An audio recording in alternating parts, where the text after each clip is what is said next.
राम राम भाइयों। भाई ये मेरी स्विफ्ट डिज़ायर गाड़ी है जो कि डीजल है। और ये मेरी आगे से लगी थी, एक्सीडेंट हो गया था। तो थोड़ी ही लगी थी गाड़ी, ज़्यादा ज़ोर से नहीं लगी। आगे गाड़ी खड़ी हुई थी तो उसमें जाके पीछे से मतलब होंडा सिटी में लगी थी। तो मतलब मैं बताता हूँ आपको कि क्या क्या मेरी ना कूलेंट लीक हो गया एक तो आगे से इतना डैमेज पहुँचा कि कूलेंट लीक हुआ, रेडिएटर में दिक्कत आई। तो ऐसी दो चार दिक्कतें आई। बम्पर तो चलो टूटना है था ही, उसमें डैमेज हो गया।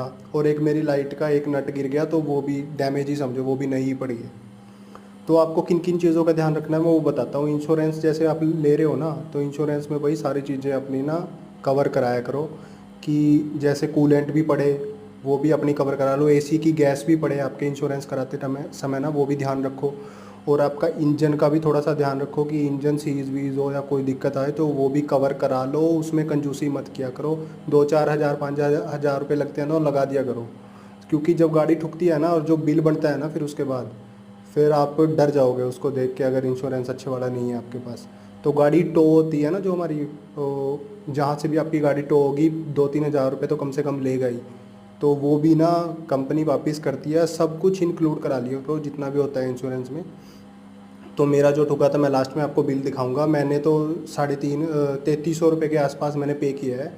जो कि 1000 रुपये की फ़ाइल थी, 500 की गैस, 500 का कूलेंट और अपना नट बोल्ट मिला के, छोटी मोटी चीज़ें मिला के इतना बिल बना था।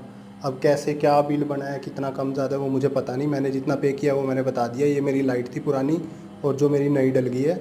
और लाइट में बल्ब नहीं कभी भी आएगा ना आपका अंदर, वो ध्यान रखना। सिर्फ खाली लाइट डलती है, बल्ब हम मतलब पुराने वाली का डल जाएगा या फिर आप ख़रीद के डालोगे। तो ये मेरा बम्पर भी थोड़ा सा पेंट हुआ था, इस पे थोड़े से निशान थे, वो मैंने पेंट कराया। तो इसके बाद इसकी रबिंग हुई है। ये रबिंग होती है, मैंने इसलिए इंक्लूड कर दी वीडियो कि आप देख लो। उसके बाद रबिंग होती है, उसके बाद वॉश होगी गाड़ी इसके बाद ना।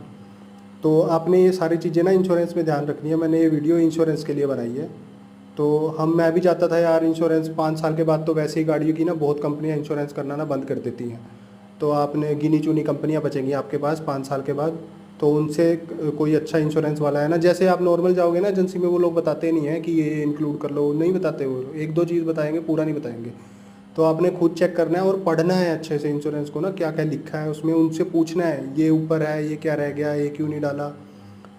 तो मेरा बिल देखो, अगर मेरा इंश्योरेंस नहीं होता बम्पर टू बम्पर तो मेरा 33 हज़ार का बिल बनना था। ये चीज़ें डली हैं, ये देख लो आप क्या क्या डला है। तो मेरा बनना था मतलब लगा लो आप 40 हज़ार ही लग जाने थे। टो भी कराई है गाड़ी, और भी थोड़ी बहुत डेंटिंग पेंटिंग बाहर से भी कराई थी कि पता नहीं था पहले कूलेंट लीक हुआ है ये सब।